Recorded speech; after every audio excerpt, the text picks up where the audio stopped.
Shalom saudara, mari kita tunduk kepala kita berdoa.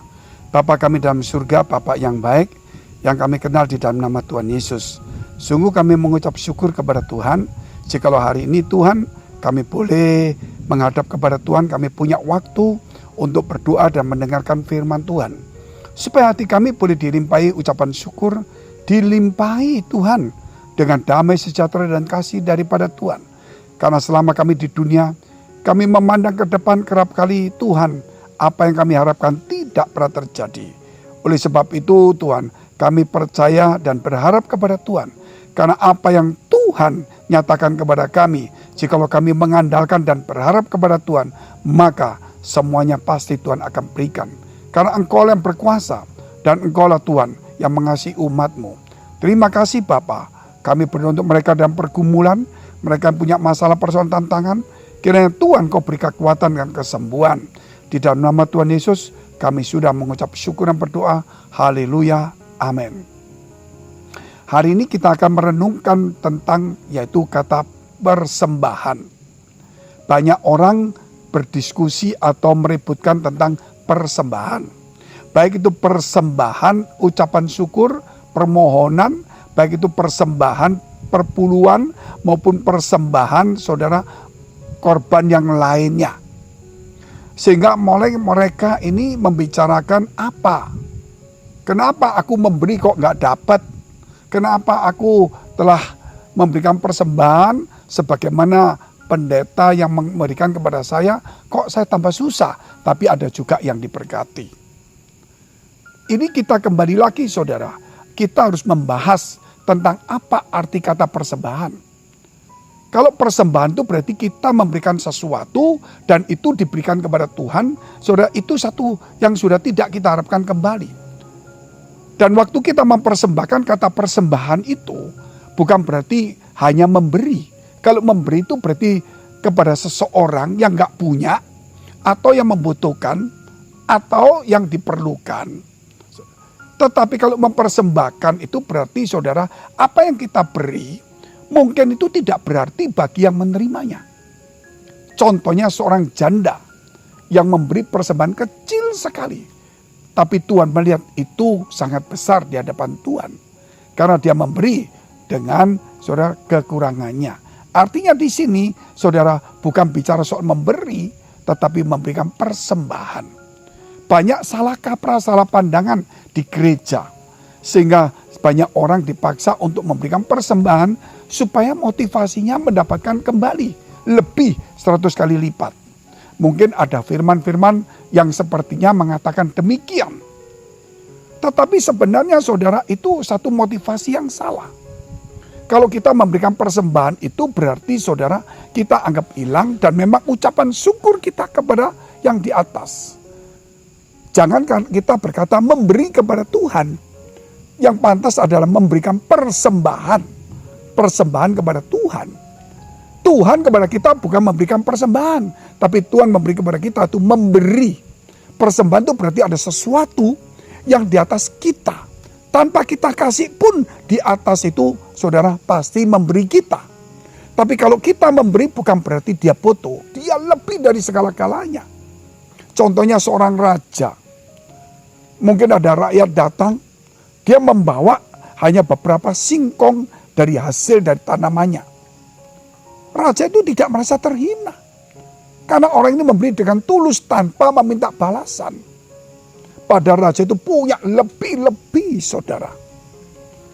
Sehingga orang ini memberi dengan ucapan syukur. Bukan berharap aku memberi ini supaya dapat banyak. Itu teologi kemakmuran. Itu berarti memberi. Tetapi yang sebenarnya adalah kata mempersembahkan. Kata mempersembahkan berarti saudara kita tahu bahwa kita berbicara kepada sesuatu yang di atas, yang layak kita sembah, kita agungkan, kita hormati, yang kaya, yang maha segalanya. Sehingga tanpa kita memberi pun, saudara, dia tetap akan memberi kita karena dia terlalu punya segalanya. Sebab itu mari kita rubah cara konsep kita memberi. Kata memberi itu saudara, persembahan itu sama dengan sembahyang. Sama dengan persembahan. Sama dengan mempersembahkan. Sama katanya. Berasal dari kata proskuneo. itu sembahyang, berdoa. Juga kita lihat juga ada kata-kata yang hampir sama dengan akar kata dari proskuneo itu untuk bicara tentang menyembah, worship. Itu juga ada hampir sama dengan akar kata dari proskuneo. Bahkan juga bicara mempersembahkan atau persembahan. Saya bacakan dulu Matius pasal 5 ayat 23 sampai 26. Sebab itu jika engkau mempersembahkan persembahanmu, bukan memberi, di atas mezbah, dan engkau teringat akan sesuatu yang ada dalam hati saudaramu terhadap engkau, tinggalkanlah persembahanmu di depan mezbah itu dan pergilah berdamai dahulu dengan saudaramu, lalu kembali untuk mempersembahkan persembahanmu itu.